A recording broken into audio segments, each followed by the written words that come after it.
Wow. Thanks so much for being here. I think I'm feeling so privileged that I can share my story with you guys. And, amongst all these beautiful other stories, I'm really, really feeling privileged that I can stand here and just share my experience with you guys. It's really amazing. It's also amazing to be here in Groningen, because last year I actually spent a whole weekend in Groningen. Yeah, I mean, who doesn't know Groningen? It's like the city I'm from. Who doesn't know Raamsdonksveer? Raise your hands if you know Raamsdonksveer. 3 people, 4, 6 people. Well, that's not too bad, because I was born and raised in Raamsdonksveer, and it's in Brabant, and I have a Moroccan dad and I have a Dutch mom. People always like to know, oh, you have this color, where you're from? So that's my father from Morocco, my mom from Holland. Yeah, I should say it in the correct way. And I was born and raised in Raamsdonksveer, and I actually had a beautiful life. I had a wonderful youth, and I didn't know any setback. I didn't know any misfortune whatsoever. And until that one day, Thursday the 23rd of December, 2004, when my life took a bizarre turn and it all got upside down. And I'm sure positive that everyone here in this room has this day. You can remember like the day as it was yesterday. I'm sure that everyone here has his own story, like Tina already said. Everyone has his own story. And my story, I always start my own story with one of the letters I got from my mom when I was in a certain situation.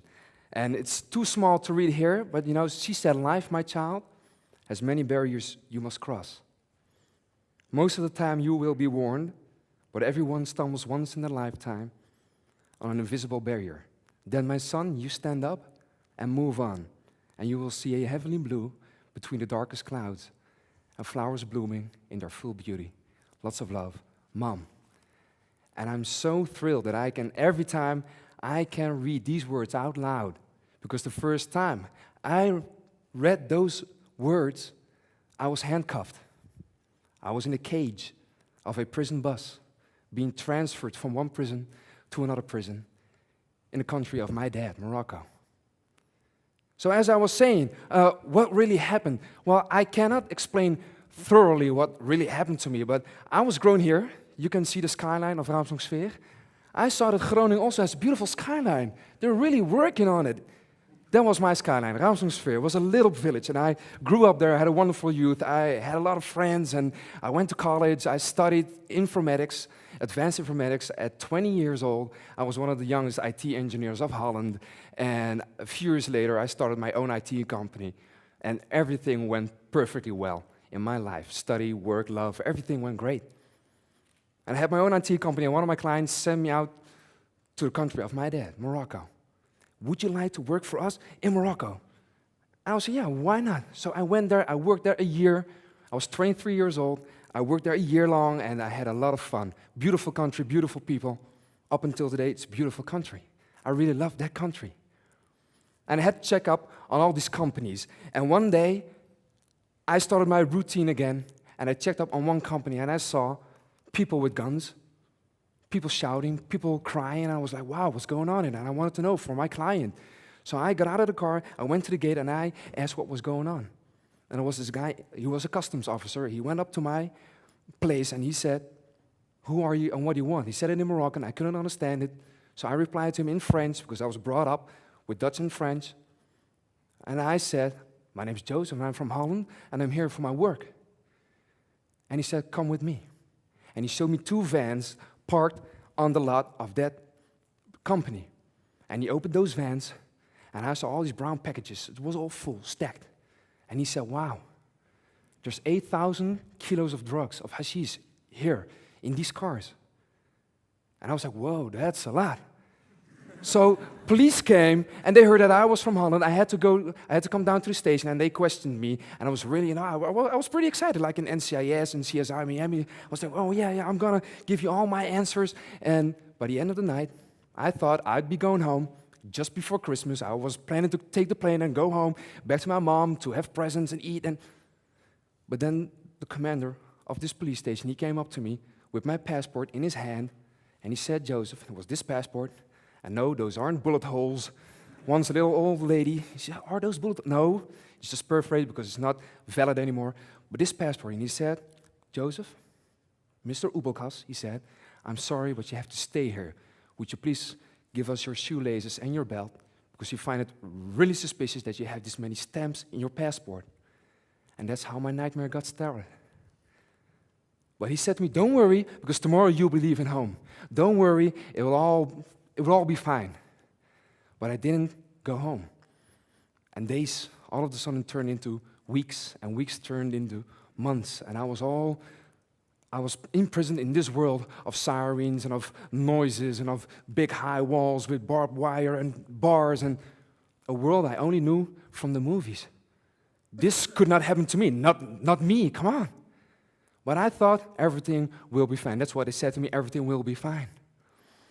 Until that day, a few months later, that I got my conviction, and then I was judged to 10 years imprisonment. And I was standing there, convinced that I would be going home, but they said, no, you have to stay here until the 23rd of December, 2014. And then I knew a kind of sadness, a kind of emotion that I never experienced before in my young life. I just turned 24, and I really hope that no one will ever experience such a sadness that I had. And even the Dutch government, because I say, all right, I'm innocent, but you know, a lot of people say, yeah, I'm innocent. My mom knew, I knew, my mom knew, my friends knew, but luckily also the Dutch government. They meddled in the case with their own lawyer, and he said, this is unreal. I don't know why this young man is over there, but he doesn't even earn a ticket fine, a parking fine. That's what the independent trust lawyer said of the Ministry of Foreign Affairs here in Holland. And they later also explained to the newspapers that I should not have been convicted. And I was so relieved. And I thought everything's going to be fine now. But it wasn't. And that's how real prison life to me started. And I always say, I write it literally in my book, that I don't have words to explain the world, the underworld that we lived in. All those people, how we lived over there, you have to see it on images. You have to see how all these people were, like stacked up together. And we had to save up room, so we slept like fish in cans. That's what they say, like sardines in a can. So I slept there with here a pair of feet, here a pair of feet, there are people. On such a small space. And it got so crowded that even people laid down blankets on the toilet so people could sleep on the toilet. And you know what? I can talk and go on and hours talking about this life, but I'm not going to do that. Because people always wonder, how do you survive this? How come you're standing over there and apparently you're doing fine? Yes, I'm doing fine. I'm doing even more than fine because I chose to be fine. I always say you have this inner strength, this character you have. Just take it from me, you are stronger than you think. That's what I want to say. But in my case, what helped me through all these years was that my mom wrote me letters. Not one, not two, no, 400 letters she wrote me. And of course she wrote me, kid, we think of you, son, we love you, and you have to maintain, you have to go on, you have to hold on, do it not for yourself, but also for us. Of course she wrote that to me. But she also wrote me, focus, take responsibility, determine goals, and reach them. And I was like, wow, how can I determine goals in an environment like this? How can I do this? But she said, if you want to succeed, you will. That's what she wrote to me. If you want to succeed, you will. And then another thing she said, and that was the truth. It was like a blow in my face, and I got tears when I read it. But it was the truth, because she said to me, kid, you have to do it yourself. You have to do it yourself, my son. And I was thinking, wow, and she's right. I have to do it myself, because she said to me, no one can get you out of prison right now. The only thing we can do is how you maintain it, how you hold on to this situation right now. And all of a sudden, I started realizing, started doing entrepreneurship within the walls is how I'd like to call it. So I was my own entrepreneur of my own life. And I saw the little things. I started realizing what I really had. All right, I didn't have my freedom, but what I really had. I started seeing those little things, and I always talk about the birds and the storks coming over every year. I all of a sudden saw the blue skies turning from blue into orange into black, and then the stars came up. I started seeing those little things and started determining goals. My first goal was I'm going to learn Moroccan. I'm going to learn Arabic, right? Read it. Are there any Moroccans here in this room? Don't be afraid, I'm half, so you can tell. Groningen doesn't have any Moroccan people? No? Oh. Well, that's a shame, because then I could prove to you guys that I actually speak Moroccan fluently right now. It's a hard language, but I maintained. And all of a sudden, I started doing things that I didn't ever think of, a kind of unthinkable leadership, how I would like to call it, unthinkable leadership, because I started working in a shop.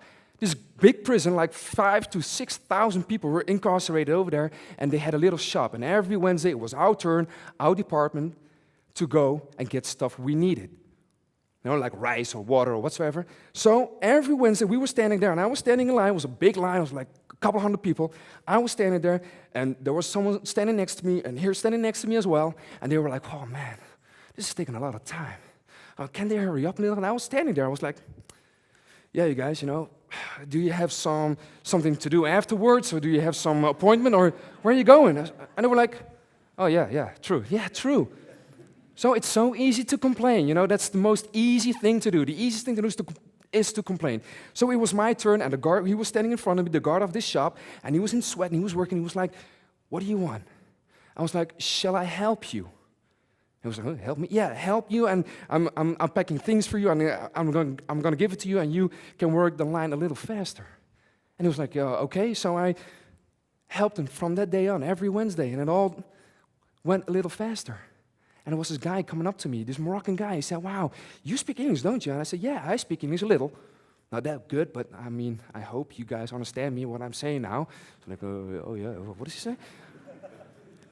So he came up to me, would you be able to teach me English? And I was, yeah, I will. And he sat next to me with all these pieces of paper, and we started like, I am, you are, you know, just the basics. And other people saw that. Other inmates, my fellow inmates, said, oh, we want that too.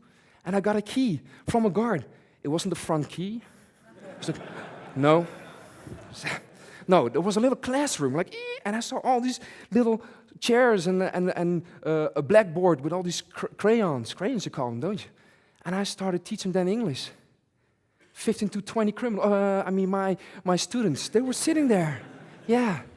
And my mom, every month she sent me a parcel with stuff. Oh, wow, I'm already talking for 12 and a half minutes already. So I'm going to pace it up a little. You guys, you didn't know I was already talking for 12 and a half minutes, did you? Wow. So, but we have time, don't we, Mark? All right, sorry. So my mom, every month she sent me a parcel with 2 hard peas. And in a letter she wrote, put them in a jar with water and see what happens. So I did as he told me. I did, and little green plants grew out of it, and I liked it. And the guard came up to me and he said, in the cell, because we were like 30, 40, 50 people in this little room, and said, who's that? And I was like, oh, it's mine. And he came up to me and said, oh, cute, nice. So, cute, nice, yeah. So I explained to him the story that my mom sent me all these flower seeds, and he asked me, could you please ask your mom if she would send me some flower seeds as well? And I said, Mom, and she did. And he planted all those flower seeds, and beautiful flowers came out, and he asked me, would you like to have a prison garden here in prison? So I started gardening from that day on. Yeah, you know this commercial from the Gamma? Yeah? Oh. All right, so, and I also started giving sports class, and I started learning language next to French and Dutch and English I already spoke, a little German as well, and Moroccan. I also started learning Spanish, and I had to work as a translator for the principal, for the warden. And I managed to create this own little world of freedom within these high walls.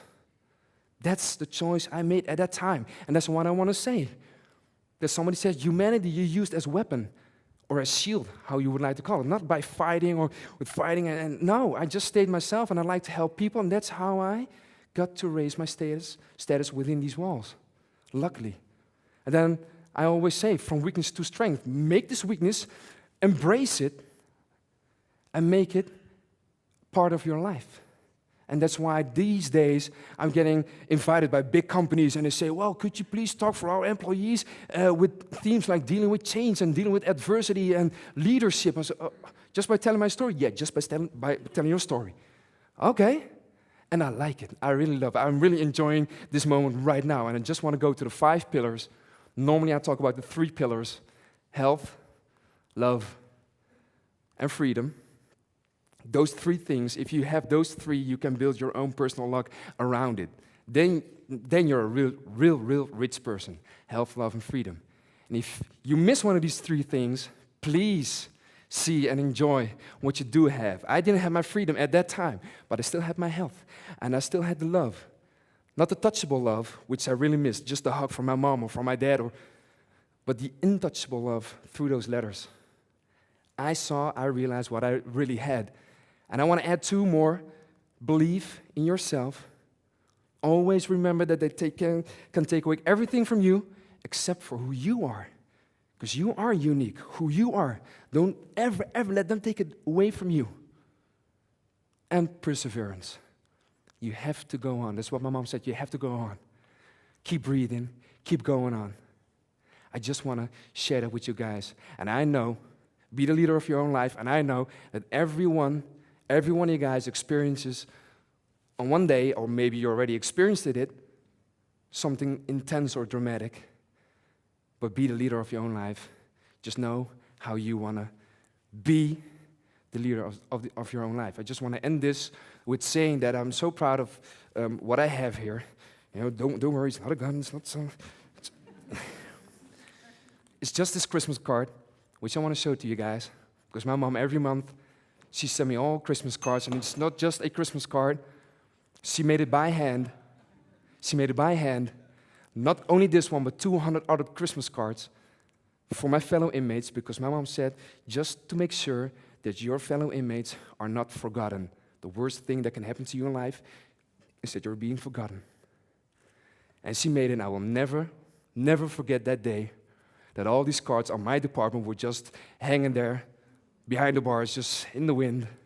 And I want to end with one of the stories of my mom, because I'm so proud of her, and I'm so privileged to have a mom, because I know now that I don't take it for granted that I have this beautiful mom, because before I said, yeah, I have this beautiful mom, and yeah, but not everyone has a mom like I have. And I always hope, if you don't have a mom like mine, I really sincerely hope that you have a dad or a brother or sister or partner or someone in your life that also supports you. I just want to end with these words from my mom. Be brave and never become resentful. You only have yourself, and others will eventually turn away from you. Don't be nervous for the kind of task you will have in life, whatever that may be. Experience your life as a strong man. I will do the same as a strong woman. Let life come to you like waves running in shore. And this is my mom. That's my mom. You can, Mom, look at all these people. I'm so proud of my mom. And I just want to thank you all just for listening to my story. Thank you, Mark. Thank you, everybody, for being here. Thank you. It's